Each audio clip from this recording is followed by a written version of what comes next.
अरे वा रमाबाई, आज आमच्या दोन चिंतांचे निवारण झाले. एकतर गोखले आणि चंदावरकर यांच्या रूपाने आम्हास वैचारिक वारसा लाभला आणि या पत्रान्वये आमची 6 महिन्यांची रजा मंजूर झाल्याचे वृत्त कळले. आज जेवणात काही विशेष आवडेल आम्हास. अहो नक्की करते. हे फारच चांगले झाले. आता मन निवांत झाले आहे ना. पहा तुमची तब्येत कशी झपाट्याने सुधारते ते. आलेच मी.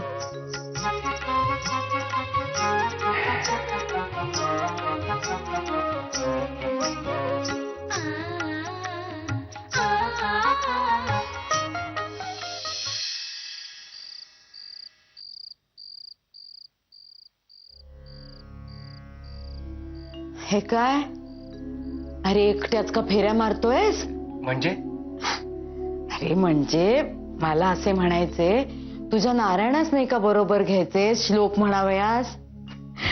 मला आठवते ना, तुम्हा दोघास भाऊसाहेब असेच घेऊन जायचे हो फेऱ्या मारायला अंगणात. पण नानू दादा वहिनींच्या संघावर असतो. अगदी 1.5-2 वर्षाचा असल्यापासून रमा वहिनींनाच आई म्हणतो तो. वहिनींची फार माया त्याच्यावर. काय करणार, स्वतःचे मूल नाही, त्यामुळे ती भावाची मुलगी सखू आणि तुझा नानू हीच आता त्यांची मुले झालीत. सखूचे एक ठीक आहे रे बाबा. अरे तिची आईच नाही आणि तिचे वडील तिकडे दूर देवराष्ट्रास. पण तुझ्या नानूचे काय? हा, उद्या तुझा नानू तुलाच ओळखेनासा झाला म्हणजे रे. नाही, तसे नाही व्हायचे. काय ते तूच बघ बाबा. मला आपली काळजी वाटते म्हणून बोलते मी. आता उद्या रमेने घराचे वसतिगृह केले तर तुम्हाला आणि तुमच्या मुलांना घराबाहेर पडण्याची वेळ येईल. आहे का काहीतरी तुमच्या नावावर? हा, छान. नाही, आता हे मुंबईचे घर आहे भाड्याचे. पण मला एक सांग, लोणावळा आणि खंडाळ्याचे बंगलेही भाड्यानेच आहेत का? नाही, दादाने ते स्वतःच्या नावावर खरेदी केलेत. पाहिलेस ना, सगळे स्वतःच्या नावावर. आणि स्वतः नंतर त्या रमेच्या स्वतःचे बस्तान बसवले. पण काय रे, तुमचे काय? हा, आहे का काही तुमच्याकडे? आहे? अरे आबा, अरे आम्ही चटके खाल्लेत म्हणून बोलते हो मी. बघ बाबा, आता तूच काय ते विचार कर. माझ्या मेलीला का काही मिळणार आहे यातून? मला आपली सगळ्यांची काळजी वाटत असते म्हणून आपली बोलते मी. करा काय करायचंय ना तुम्हाला ते करा.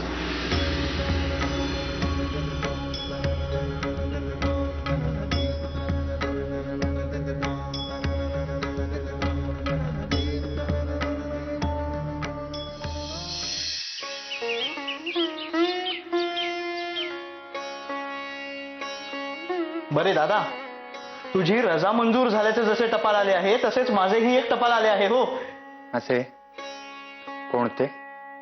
मी नोकरीसाठी अर्ज दिला होता, तो मंजूर झाला आहे. परंतु त्यासाठी मला दक्षिण आफ्रिकेत जावे लागेल. अरे वा, हे तर फारच चांगले आहे. स्वतंत्रपणे अनुभव मिळवण्यासाठी उत्तम संधी आहे. बाबा, खर्चाची काही काळजी करू नकोस. परंतु तू डॉक्टर आहेस तेव्हा सेवा वृत्ती सोडू नकोस. रुग्णांची सेवा करणे हे फारच मोठे पुण्यकर्म आहे. नाही म्हणजे बाबाच नक्की कोणत्या गावात जावे लागणार आहे?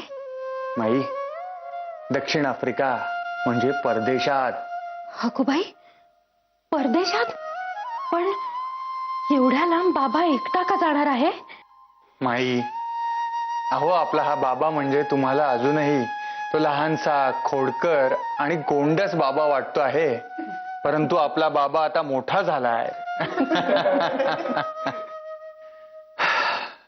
परत आला म्हणजे आजच्या पेक्षा कितीतरी अधिक मान मिळेल त्यास.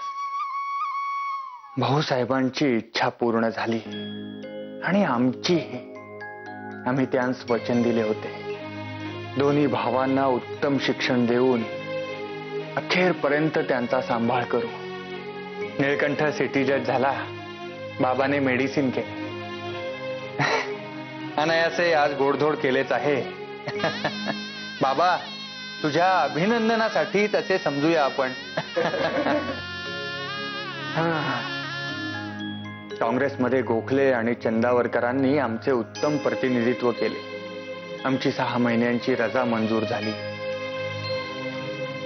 बाबास एक उत्तम ऑफर आली. वाह रमाबाई, आमची 6 महिन्यांची रजा मंजूर झाली आहे. तेव्हा आता येथून निघण्याचे मार्गी लावावयास हवे. ही सारी व्यवस्था तुम्हीच पाहता. आम्हास असे वाटते की गाडी, घोडा आणि गुरे यांस आपण पाय रस्त्याने रवाना करावे, म्हणजे बराच गोंधळ कमी होईल. त्याचबरोबर बरेचसे सामानही पाय रस्त्याने पाठवूया, म्हणजे जनावरे आणि सामानाच्या गाड्या सोबत जातील आणि दोन्हींकडे लक्ष राहील. आता तुम्ही जातीने याकडे लक्ष द्या आणि तातडीने मजुरांस कामाला लावा.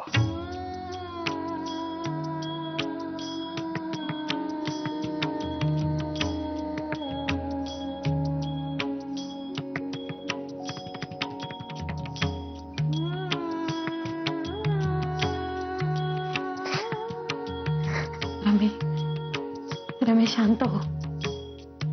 हे पहा, भलते चलते विचार मनातही आणू नकोस हो. सगळे काही व्यवस्थित होईल. रमा वहिनी साहेब, बंगल्याच्या बाहेर घरमालकाचा माणूस आलाय आणि कसली तरी पाठी लावतोय. काय? आजी थांबा, मी आले. आजी चला.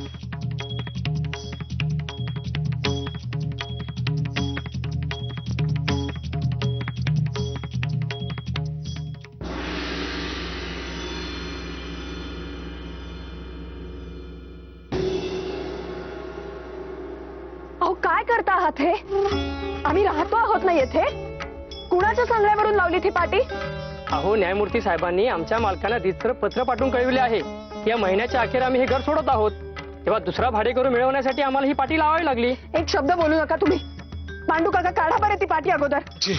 अहो मालकांना काय सांगू? अहो, हे पहा, पाटीच लावायची आहे ना, मग पुढील महिन्याच्या 1 तारखेपासून बंगला देणे आहे अशी पाटी लावायची होती.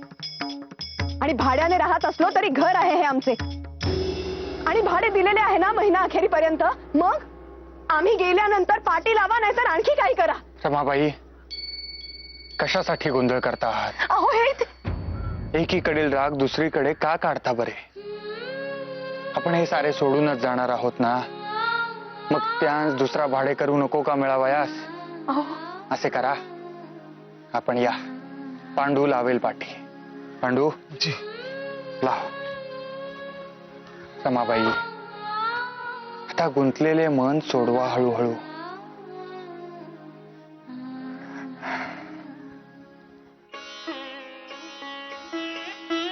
वहिनी साहेब, जाऊ द्या, नका त्रास करून घेऊ.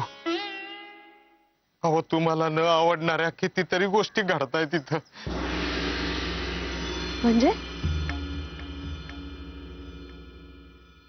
अहो, आबा मालकाला सुभद्रा काकू सांगत होत्या.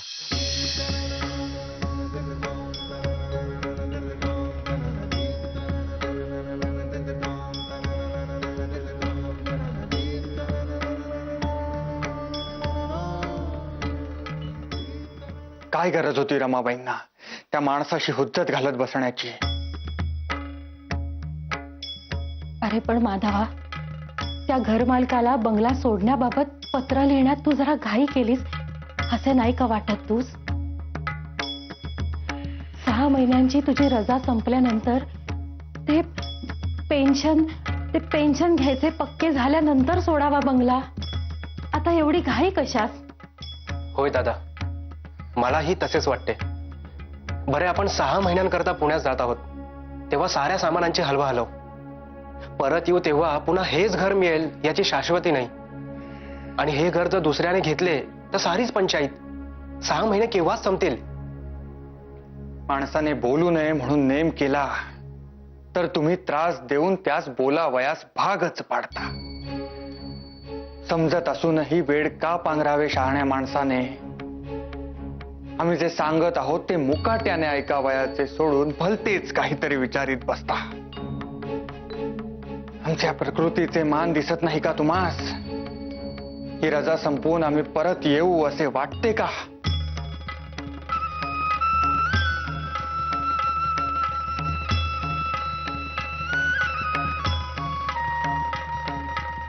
अगोबाई,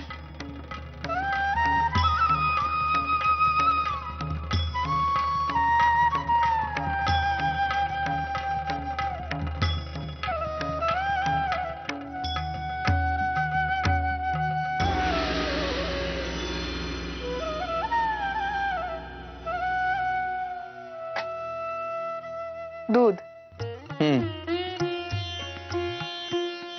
अहो,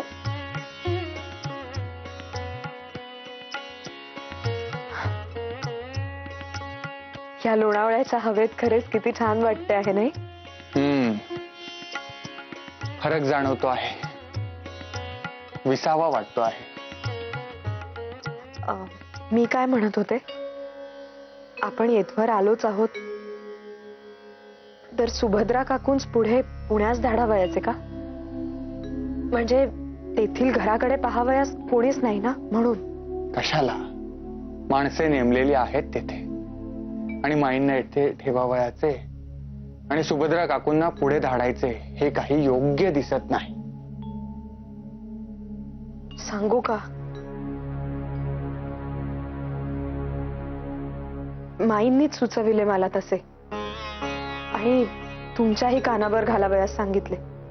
का? माईंना असे का वाटते? मुंबईत असताना जे काही घडले ते पांडू काकांनी मला आणि माईन सांगितले. सुभद्रा काकू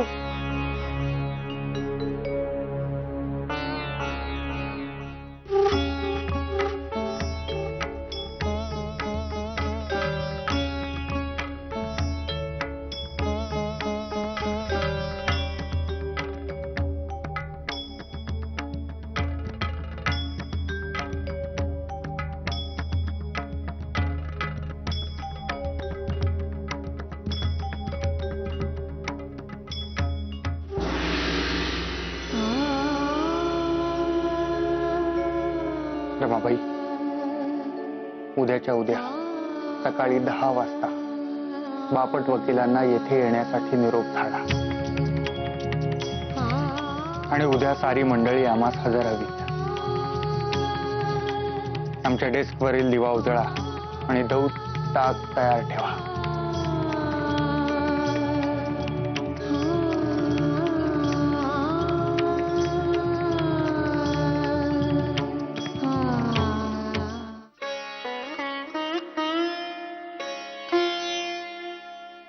तुम्ही सांगितल्यानुसार आबा भाऊजींस निरोप दिला आहे.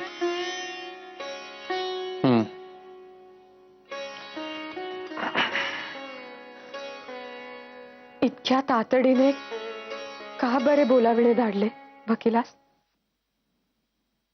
रमाबाई, एक एक करून गोष्टी मार्गी नको का लावावयास? का ही अशी निर्वानिर्वीची भाषा चालविली आहे?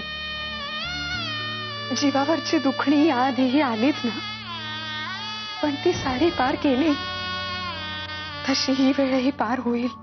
आम्हास असे सांगा रमाबाई, निर्वानिरव करून अनेक वर्षे आम्ही आपल्या सोबत निवांत आयुष्य जगू शकलो, तर ते नको आहे का तुम्हास? खरेच हे असेच आहे मनात?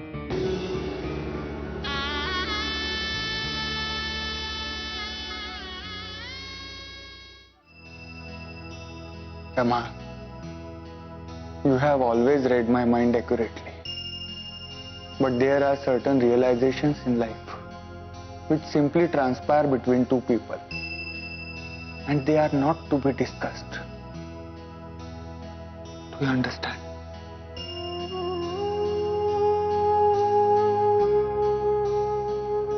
I do, but I do not like it. Rama, parting is inevitable. Have you decided to hurt me till I break down completely? No, I'm not trying to break you down, but wish you to be very strong when the moment comes finally. You have many responsibilities to shoulder and many duties to discharge.